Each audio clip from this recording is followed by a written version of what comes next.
I still remember the exact moment everything shattered. It wasn't when my father died 6 months ago after that sudden heart attack at Fletcher Memorial Hospital. It wasn't even during the funeral at Riverside Community Church when my stepmother Barbara barely looked at me while accepting condolences. No, the real break came on a Tuesday afternoon in March when I opened my mailbox at my apartment in downtown Millbrook and found a formal eviction notice printed on crisp legal paper. 30 days to remove all personal belongings from 428 Maple Ridge Road. My childhood home, the house where my real mother had baked blueberry pies every Sunday, the house where Dad taught me to ride a bike in the driveway, the house that apparently no longer had anything to do with me. They were selling it. Barbara and my father's brother, Uncle Jeff, had already signed the papers with Hartman Realty Group. The closing was scheduled for April 15th.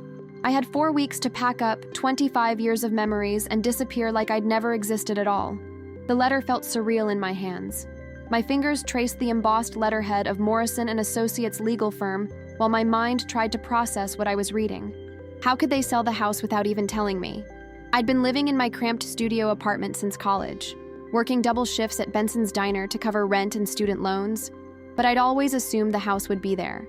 It was my anchor, my history, the only physical proof that I'd once had a real family before everything fell apart. I called Barbara immediately, but it went straight to voicemail. Of course it did.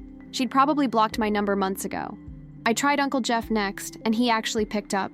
His voice was cold and mechanical when he told me the decision had been made by the estate executor, and there was nothing I could do about it. The house was part of Dad's assets, and Barbara, as his widow, had full legal authority. When I asked why nobody had consulted me, his laugh was sharp and bitter. What claim did I have? I hadn't even been living there. I was an adult now. Time to move on. The line went dead before I could respond. I sat on my threadbare couch for 3 hours just staring at that letter. Outside my window, the streets of Millbrook buzzed with normal life. College kids grabbed coffee at Java Junction across the street. Mothers pushed strollers past the old courthouse. Everyone going about their day while mine crumbled into dust. I thought about my father and how different things had been before he married Barbara 8 years ago. Back when it was just the two of us after Mom died from cancer when I was 12. Those years were hard, but they were ours. We'd eat pizza from Tony's Pizzeria on Friday nights and watch old westerns. He'd help me with homework at the kitchen table. We'd visit Mom's grave at Greenwood Cemetery every month and leave fresh daisies. Then Barbara came along with her designer clothes and her fake sympathy, and her plans to renovate everything Mom had ever touched. Dad changed after they got married. He became distant, distracted, always working late at Patterson Auto Supply where he'd been a manager for 20 years, always too tired to talk. By the time I left for community college, the house didn't feel like home anymore anyway. But losing it completely? That was different. That was erasing the last proof that my childhood had been real. I couldn't let that happen without at least trying to fight back. The next morning, I made an appointment with a lawyer I'd found online named Marcus Chen at Millbrook Legal Aid. His office was above a dry cleaner on 3rd Street and smelled like starch and old coffee. Marcus listened patiently while I explained the situation, taking notes on a yellow legal pad. When I finished, he leaned back in his chair and gave me the look I was learning to recognize, the sympathetic but hopeless look. He explained that if my father's will listed Barbara as primary beneficiary and there was no specific provision leaving me the house, then legally I had no standing. The property would be considered marital assets.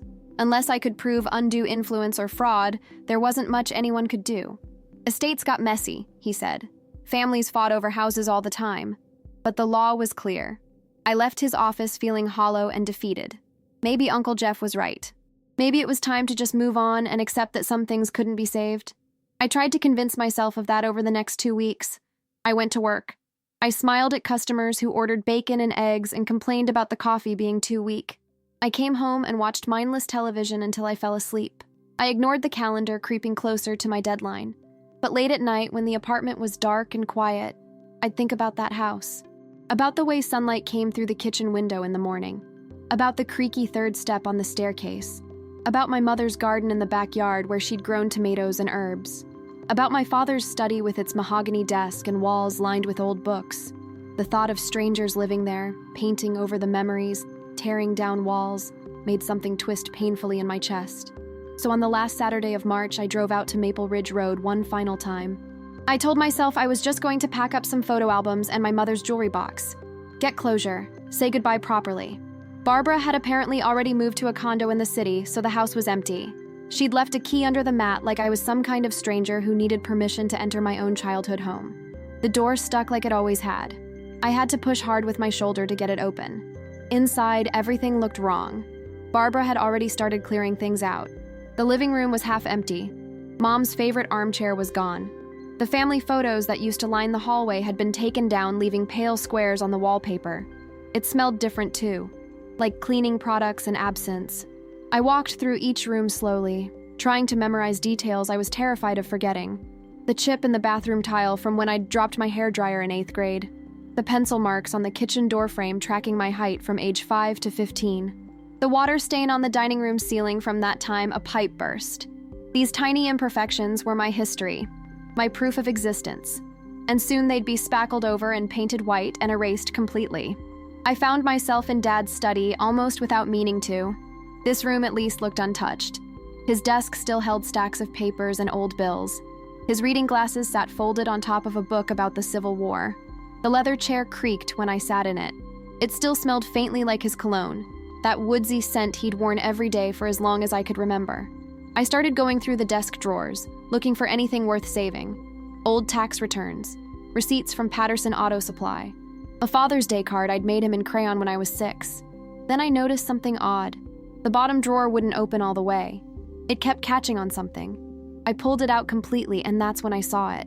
One of the floorboards beneath the desk was slightly raised, like it had been pried up and not quite fitted back into place. My heart started beating faster. Dad had been a meticulous man. He never left anything out of place. This had to be intentional. I knelt down and worked my fingers under the edge of the board. It came up easier than I expected. And there, in the hollow space beneath, was a metal box about the size of a shoebox, covered in dust. My hands were shaking as I pulled it out. The box was locked, but the key was taped to the bottom. Of course Dad would do that, always prepared but never obvious about it. I unlocked it with trembling fingers and lifted the lid. Inside was a stack of papers wrapped in a rubber band. On top was an envelope with my name written in Dad's handwriting. Emily. Just my name, nothing else. I opened it carefully, afraid the paper might disintegrate in my hands. The letter inside was dated 2 months before he died. My darling Emily, it began. If you're reading this, then I'm gone, and you've found what I meant for you to find. I need you to know that everything I did was to protect you. I made mistakes. I let Barbara influence decisions I should have made alone.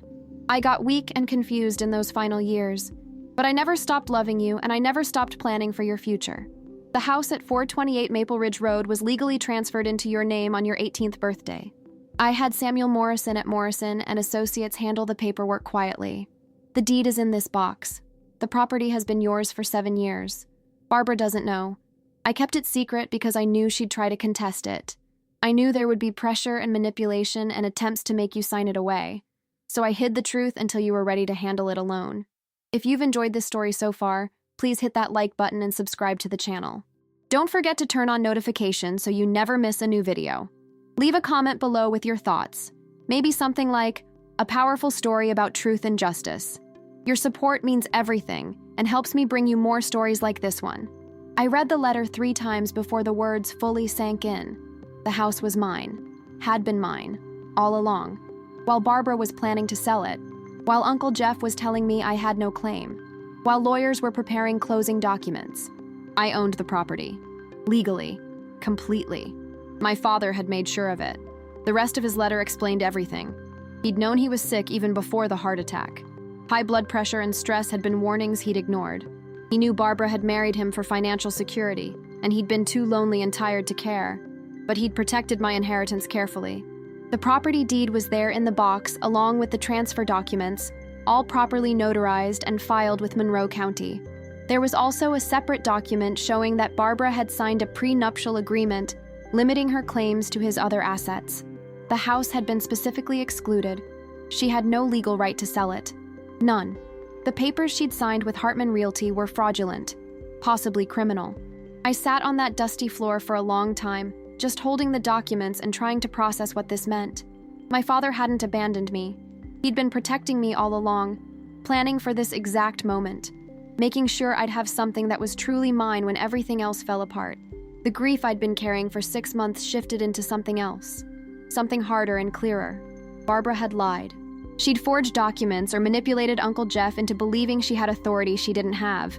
She'd tried to steal from me, to erase my inheritance and profit from my father's death, and she'd almost gotten away with it.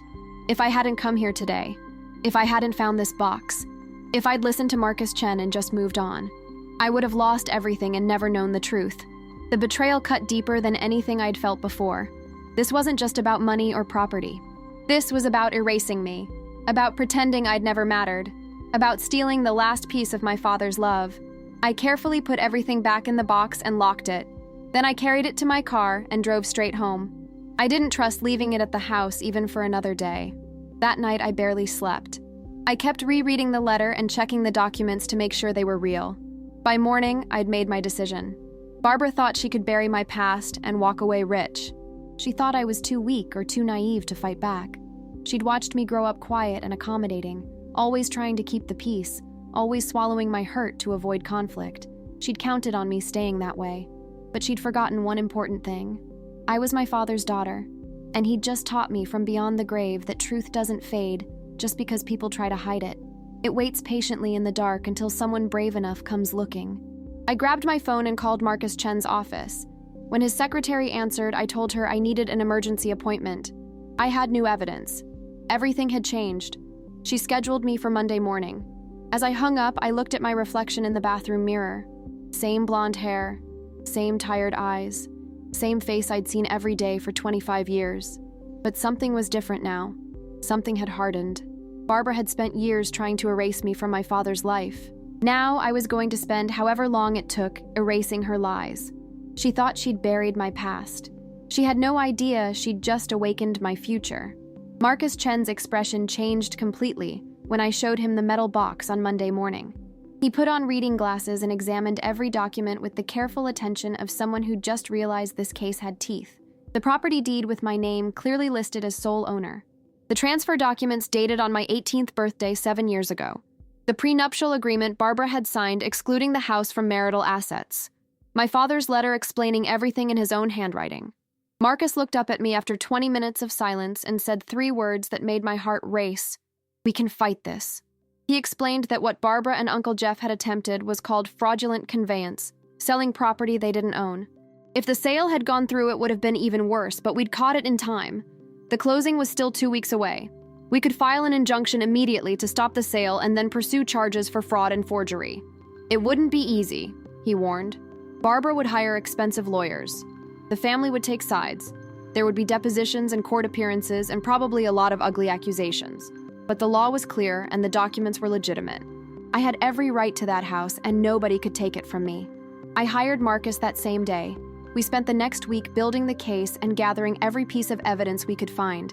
He had the documents verified by a forensic specialist at Monroe County Records who confirmed they were authentic and properly filed. We pulled the fraudulent sales contract that Barbara had signed claiming she was the property owner. We got copies of my father's death certificate and will, which made no mention of transferring the house to Barbara. We even found emails between Barbara and Uncle Jeff discussing how to handle my potential objections if I found out about the sale. The phrase Uncle Jeff used was, "Keep Emily in the dark until it's done." That one hurt more than I expected. He'd been at every birthday party when I was growing up. He'd taught me to fish at Clear Lake. He'd given me away at my high school graduation when Dad had to work.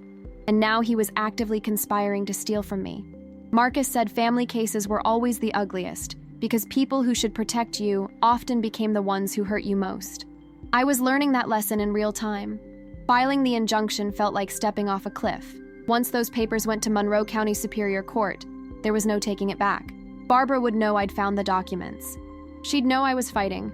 The fragile pretense of family civility would shatter completely. Part of me wanted to just walk away and avoid the confrontation. That was my instinct, the pattern I'd learned growing up. Stay quiet, don't make waves, swallow the hurt, and keep the peace. But then I'd think about my father hiding those documents and planning for this exact moment. He'd known I'd need courage I didn't think I had. He'd believed I was strong enough to stand up for myself, even when everyone else was against me. So on April 2nd, 1 week before the scheduled closing, Marcus filed the emergency injunction to halt the sale of 428 Maple Ridge Road. The judge granted it within hours. Hartman Realty was notified immediately. The closing was canceled, and Barbara's phone started ringing. She called me 17 times that afternoon. I didn't answer. Then Uncle Jeff called. Then my cousin Rachel, who I hadn't spoken to in 3 years. Then Barbara's sister Diane, who'd never liked me anyway. All of them leaving voicemails that ranged from confused to angry to threatening. How dare I disrupt the sale? What documents was I talking about? This was disrespectful to my father's memory. I was being selfish and greedy. Didn't I understand Barbara needed that money? The house was too big for one person anyway. I was ruining everything over a property I didn't even want. On and on until I turned my phone off completely and sat in my apartment, trying not to shake. Marcus had warned me this would happen. He said people showed their true nature when money was involved. But hearing it was different than knowing it intellectually. These were people who'd sat at Thanksgiving dinner with me, who'd come to Dad's funeral and hugged me while I cried. Now they were calling me greedy for refusing to let them steal my inheritance. The next morning, I went to work at Benson's Diner like normal because I still needed to pay rent, and Marcus wasn't cheap even with a payment plan. My coworker Linda noticed something was wrong immediately. She'd worked there for 15 years and had a gift for reading people. Over burned coffee and hash browns during our break, I told her everything. She listened without interrupting, and when I finished, she reached across the table and squeezed my hand hard. "Good," she said. "Make them pay." Her ex-husband had tried to hide assets during their divorce, and she'd fought him for 2 years to get what was legally hers. It was hell, but it was worth it. Not for the money, but for the principle. For refusing to be erased. She told me something I've never forgotten. The people who tell you to let it go are usually the ones who benefit from your silence. That hit me like cold water. Everyone telling me to move on and forget the house had something to gain from my compliance. Barbara kept the profit. Uncle Jeff avoided complications. The extended family maintained their comfortable narrative where I was the ungrateful stepdaughter who'd abandoned poor Barbara in her grief. My silence protected all of them. My voice threatened everything. Barbara finally cornered me a week later at Java Junction where I'd stopped for coffee before a late shift. She was waiting in the parking lot by my car. I almost turned around and left, but something stopped me. Maybe it was anger. Maybe it was exhaustion from running. I walked up to my car and she stepped in front of me. She looked different than I remembered. Thinner, older. Her makeup was too heavy and her hands shook slightly when she pointed at me. "You have no idea what you've done," she said. Her voice was tight and controlled, but underneath I could hear panic. That house was supposed to secure my retirement. Your father wanted me taken care of. I had every right to sell it. I asked her about the prenuptial agreement and watched her face change. She claimed Dad had changed his mind later, that there were other documents, verbal agreements. She stumbled through half a dozen contradictory explanations before finally landing on the one that made my blood boil. "I raised you," she said. "For 8 years I put up with your moods and your attitude and your resentment. I earned that house." I looked at her and saw clearly for the first time. She hadn't loved my father. She'd seen a lonely widower with assets. She hadn't tried to build a relationship with me. She'd tolerated an obstacle. And now that obstacle was fighting back and she couldn't handle it. I told her to move away from my car or I'd call the police. She called me an ungrateful bitch and said I'd regret this. Then she got in her Mercedes and drove away. I sat in my car for 20 minutes trying to stop shaking. That confrontation had been building for 8 years. All the swallowed insults. All the fake smiles at holidays. All the times she'd made subtle comments about how I looked like my mother, said with just enough edge that I knew it wasn't a compliment. It had all been leading to this parking lot moment where the masks finally came off. I called Marcus and told him about the encounter. He said to document everything and avoid contact with her. She was desperate, and desperate people made mistakes. Sure enough, 2 days later, Barbara's lawyer filed a counterclaim alleging that I'd stolen documents from the house and forged my father's signature on the transfer papers. It was absurd and easily disproven, but it showed how far she was willing to go. She'd rather accuse me of felony fraud than admit defeat. If you're finding this story compelling, please show your support by liking this video and subscribing to the channel. Hit that notification bell so you don't miss what happens next. Drop a comment below saying something like, "An inspiring tale of standing up for truth," so I know you're following along. It really helps me continue sharing these stories with you. The legal battle consumed the next 3 months of my life. There were depositions where Barbara's lawyer tried to paint me as an estranged daughter who'd barely visited her dying father. I had to sit in a conference room at Morrison & Associates while they asked invasive questions about my relationship with Dad and why I'd moved out at 18. They suggested I was mentally unstable, that I'd fabricated the documents. that I was motivated by greed despite having never asked my father for money. Marcus objected to most of it, but some questions I had to answer. Why hadn't I visited more often? Why didn't I come to family dinners? Why had there been distance between me and my father in his final years? Each question felt like a knife because the answer was sitting across the table from me. Barbara had made that house unbearable. She'd poisoned every interaction. She'd slowly isolated Dad from me with subtle comments and manufactured conflicts until visiting felt like walking through a minefield. But saying that out loud sounded petty and bitter, so I stuck to facts. I was in college. I was working. I called regularly and saw him when I could. The truth was messier and harder to explain. My deposition was even worse. I had to describe finding the metal box and reading my father's letter, while Barbara's lawyer suggested I'd planted it there myself. How convenient that I'd found these documents right before the closing. How suspicious that my father had never mentioned this transfer to anyone. How strange that there was no record of me knowing about it until the sale was threatened. I wanted to scream. I wanted to flip the table and walk out. But Marcus had coached me to stay calm and stick to simple answers. Yes or no. I don't recall. The documents speak for themselves. It was excruciating, but I made it through without breaking down. The forensic analysis helped our case tremendously. The specialist testified that the documents were definitely created 7 years ago based on paper aging and ink composition. The signatures matched samples of my father's handwriting from that same period. The filing records at Monroe County showed the transfer had been properly recorded at the time. There was no possible way I could have forged documents that existed in government archives for 7 years. Barbara's fraud claims fell apart completely, but she didn't give up. She hired a second lawyer who argued that even if the transfer was legitimate, my father had been experiencing early dementia and wasn't competent to make legal decisions. They brought in a doctor who'd never actually treated Dad, but was willing to speculate based on medical records. Marcus tore him apart on cross-examination. There was no diagnosis of dementia, no evidence of cognitive decline. My father had been managing Patterson Auto Supply successfully until 2 months before his death. He'd been filing taxes and paying bills and handling complex inventory systems. The judge looked annoyed by the obvious desperation. Then Barbara's team tried one more angle. They claimed that even if I technically owned the house, I'd abandoned it and shown no interest in maintaining it. Therefore, Barbara had established adverse possession rights. That argument died even faster. Adverse possession required years of open and obvious occupation. Barbara had lived there as my father's wife, not as someone claiming ownership. She'd known the whole time that the property wasn't hers. Every legal strategy crumbled under scrutiny, but each one dragged the case out longer and cost more money. I was burning through my savings on legal fees. I'd picked up extra shifts at Benson's and started doing weekend work at Riverside Garden Center just to keep up with payments. I was exhausted all the time, running on coffee and stress and stubborn determination. The lowest point came in July when someone spray-painted "liar" across my apartment door. I had no proof it was Barbara or anyone connected to her, but the timing was suspicious. It happened right after a particularly brutal court appearance where Marcus had presented evidence that Barbara had tried to sell my mother's jewelry without telling me.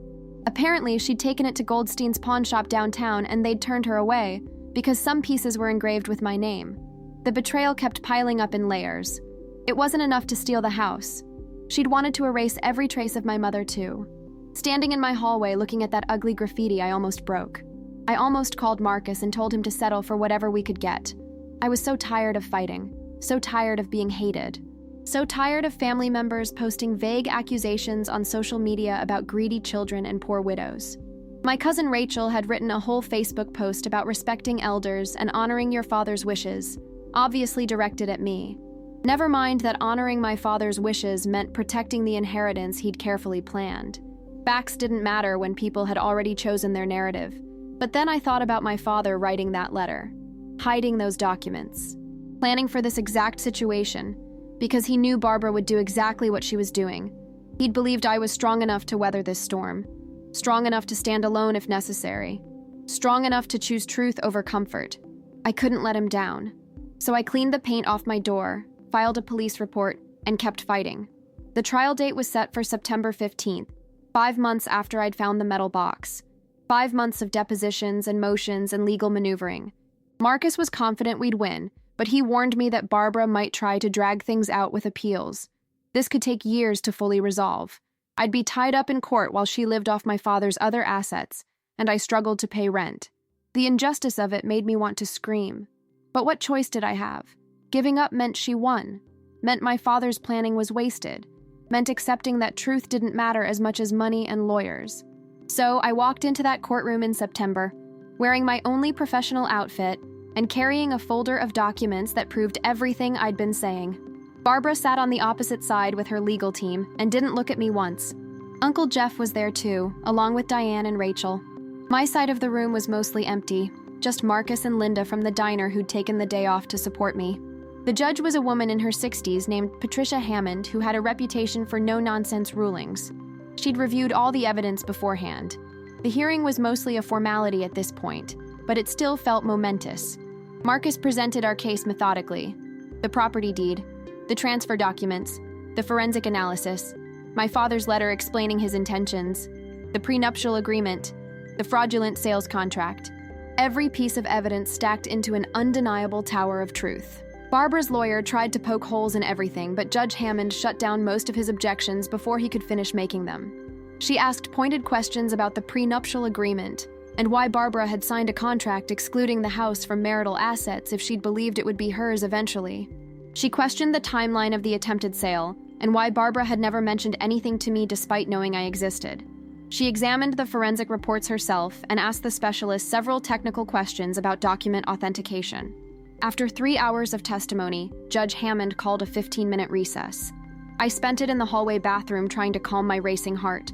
Linda came in and told me I was doing great, that the judge clearly saw through Barbara's lies, that this would all be over soon. I wanted to believe her, but I'd learned not to count on anything until it was final. Too many disappointments. Too many times I'd thought things would work out only to have the ground collapse beneath me. When we reconvened, Judge Hammond delivered her ruling from the bench instead of taking it under advisement like I'd expected. She said the evidence was overwhelming and unambiguous. The property at 428 Maple Ridge Road had been legally transferred to Emily Catherine Morrison. That's me, 7 years prior. The transfer was properly executed and recorded. There was no evidence of fraud or incompetence on the part of my father. The prenuptial agreement clearly excluded the property from marital assets. Barbara Morrison, she used her full legal name, had no claim to the house, and had attempted to sell property she did not own. The sale contract with Hartman Realty was void. Furthermore, Judge Hammond said she was referring the matter to the district attorney's office for possible criminal prosecution for fraud and forgery. Barbara went white. Her lawyer started to object, but the judge cut him off. The ruling stood. The house was mine, completely and unquestionably mine. I felt Linda grab my hand under the table. Marcus was nodding slightly with the closest thing to a smile I'd ever seen on his professional face. Across the aisle, Barbara was crying, but they weren't sad tears. They were angry, frustrated tears of someone who'd been caught and couldn't believe it. Uncle Jeff had his head in his hands. Rachel was already leaving the courtroom like she couldn't get away fast enough. The next few weeks were a blur of paperwork and notifications. Barbara had 30 days to remove any of her personal belongings from the house. She had to return my mother's jewelry that she'd hidden in a storage unit on Oak Street. She had to pay my legal fees, which had climbed to almost $40,000. The court ordered restitution for damages and emotional distress. Marcus said we could probably get more if we pursued a civil case, but I was done fighting. I just wanted her gone from my life completely. The district attorney did file charges eventually, but I tried not to follow that too closely. It was enough to know she'd face consequences. I didn't need revenge anymore. I had something better. I had the truth on public record.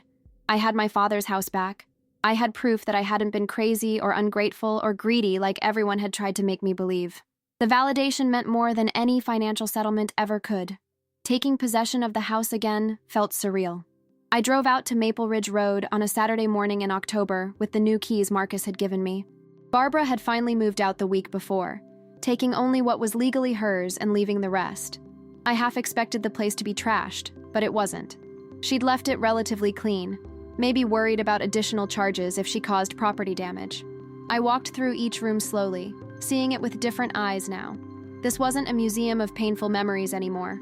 It was mine, my space, my future. I could do whatever I wanted with it.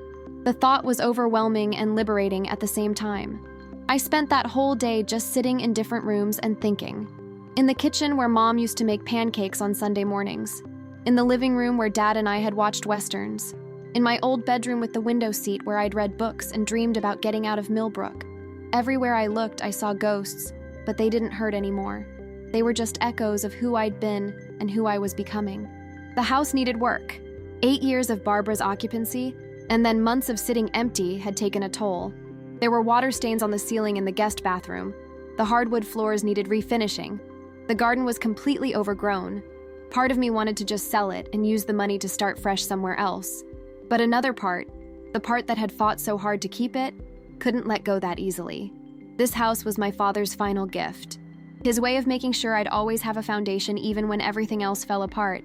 Selling it felt like rejecting that gift, so I made a different decision. I'd restore it, make it beautiful again, turn it back into the home it had been before Barbara had tried to erase my mother's presence from every corner. I gave notice at my apartment and started moving my things into my old bedroom. Linda helped me carry boxes up the stairs while giving running commentary about how big the place was and how lucky I was. She meant well, but luck had nothing to do with it. This house had cost me 6 months of legal hell, most of my savings, and half my extended family. But it was worth it. I quit the late shifts at Benson's Diner and picked up daytime hours so I could spend evenings working on the house. I learned to patch drywall from YouTube videos. I stripped old wallpaper in the hallway and painted the walls a soft cream color that Mom would have liked. I pulled weeds in the garden and found some of her perennials still alive underneath, stubborn flowers that had survived years of neglect. There was something deeply satisfying about the physical work. Every repair felt like reclaiming another piece of what had been taken. Every improvement was an act of defiance against the people who'd tried to erase me. I found more of my father's hidden messages as I worked. A note tucked behind a loose baseboard in the study that said, "Keep fighting, sweetheart." A photograph of me and Mom hidden in the attic with "Love you both" written on the back in his handwriting. He'd left pieces of himself scattered throughout the house like breadcrumbs for me to find. Each discovery made me cry and then made me work harder. If this story has touched you, please take a moment to like this video and subscribe for more real stories about justice and resilience. Click the bell icon to get notified when I post new content. Leave a comment below sharing your thoughts, maybe something like, "A moving story about never giving up." Your engagement helps these stories reach people who need to hear them.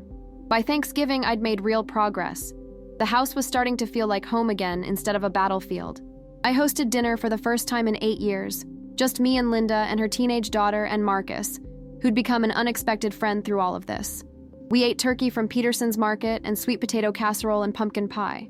It wasn't fancy, but it felt right. We sat around the dining room table where I used to do homework, and I looked around at these people who'd stood by me when my actual family had turned their backs. This was what family should be. People who showed up. People who told the truth even when it was hard. People who celebrated your victories instead of resenting them. Linda raised her glass of cheap wine and toasted to new beginnings and old houses. We clinked glasses, and I felt something shift inside me. For the first time in longer than I could remember, I felt genuinely happy. The legal fallout continued for months, but I tried to stay detached from it. Barbara pleaded guilty to attempted fraud and got probation plus community service. No jail time, but a permanent criminal record. Uncle Jeff wasn't charged with anything because he genuinely believed Barbara owned the house. He sent me a letter in December apologizing for his role in everything. He said he'd been fooled by her lies and he was sorry for not listening to me. The letter felt too little too late, but I appreciated the attempt. I wrote back a brief note saying I forgave him, but I needed space. Some relationships couldn't be repaired no matter how sincere the apology. Rachel never reached out at all. I saw from mutual friends that she'd deleted all her posts about respecting elders and honoring parents. Easy to erase your mistakes when they're just words on social media. Diane sent a nasty message calling me vindictive and saying I destroyed Barbara's life over a house. I blocked her number without responding. Some people would never understand that this hadn't been about revenge. It had been about refusing to be erased. By spring, I'd finished most of the major renovations. The house looked beautiful in a way it hadn't since before Mom died. I'd kept some of Barbara's updates, the ones that were actually improvements, but removed anything that felt like her trying to claim the space. New curtains in the living room, fresh paint throughout, refinished floors that gleamed in the sunlight, Mom's garden restored with tomatoes and herbs and flowers. I'd even fixed the creaky third step on the staircase, though part of me missed the familiar sound. I was working part-time at Riverside Garden Center now, and had enrolled in online classes at Millbrook Community College to finish my degree. Business administration. I figured if I was going to own property, I should understand how to manage it properly. Dad would have approved. He'd always believed in education and planning ahead. I'd inherited more than just his house. I'd inherited his practical mindset and his belief that preparation mattered. One afternoon in May, I was planting roses in the front garden when a car pulled into the driveway. I didn't recognize it at first, but then I saw my father's former assistant manager from Patterson Auto Supply, a man named Robert Chen, getting out. He was Marcus's uncle, actually, which was how I'd ended up with Marcus as my lawyer in the first place. Robert had retired a few months after Dad died, and I hadn't seen him since the funeral. He walked up the path looking nervous, and I stood up, wiping dirt off my hands. He said he'd heard I'd won the case and wanted to stop by. We talked for a while about Dad and the old days at the auto supply store. Then Robert said something that made me freeze.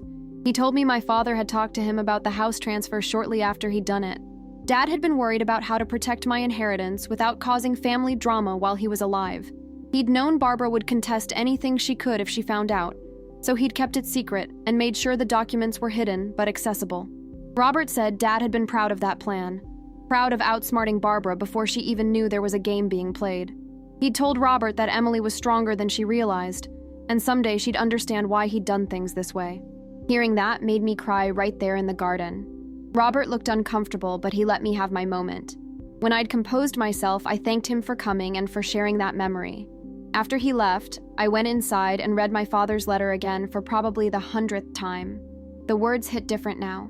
Everything I did was to protect you. I made mistakes, but I never stopped loving you, and I never stopped planning for your future. He'd been playing the long game, sacrificing relationship closeness in his final years to ensure I'd be taken care of after he was gone. It wasn't the choice I would have made, but I understood it now. He'd done what he thought was necessary, and he'd been right. If I'd known about the transfer earlier, Barbara would have found a way to manipulate me into signing it away, or she would have contested it while Dad was alive and made his last years a legal nightmare. The secret had been necessary. The distance had been strategic. He'd loved me enough to let me think he'd chosen Barbara over me if it meant I'd be protected in the end. I started reaching out to other people who'd gone through similar situations. There were online forums full of stories about inheritance theft and family betrayal. I wasn't alone. Thousands of people had fought these battles. Some had won, some had lost. All of them understood the unique pain of being stolen from by people who were supposed to love you. I shared my story in a few places and got overwhelmed by the responses. People thanking me for inspiring them to fight back. People asking for legal advice or just wanting to vent about their own situations. It felt good to turn my experience into something useful, to help others avoid the mistakes I'd made or encourage them to keep pushing when everything felt hopeless. One woman from Ohio sent me a message saying she'd been about to give up on fighting for her mother's estate, but reading my story had given her courage to keep going. She won her case 2 months later and sent me flowers as thanks. That meant more to me than any court victory. The house became more than just a building I'd fought to keep. It became a symbol of resilience and truth and the idea that justice was possible even when it seemed impossible. I started giving tours to people from my online support groups who wanted to see the famous house from the story. They'd come to Millbrook and I'd show them the study where I'd found the metal box, the garden where I'd rebuilt my mother's flowers, the dining room where we'd had that first Thanksgiving. They'd take pictures and tell me their own stories, and we'd cry together and then laugh at how ridiculous it was that families could be this cruel. But we'd survived. We'd fought and we'd won, or we were still fighting, but we hadn't given up. That was what mattered. I thought about Barbara sometimes and wondered if she'd learned anything from what happened. Probably not. People like her rarely did. They just moved on to the next scheme or blamed everyone else for their failures. I'd heard through the grapevine that she'd moved to Arizona and was dating some wealthy retired executive. Good for her, I guess. As long as she stayed far away from me, I didn't care what she did. The anger had faded over time. All that was left was a kind of tired relief that it was over, and a deep gratitude that my father had loved me enough to plan for this.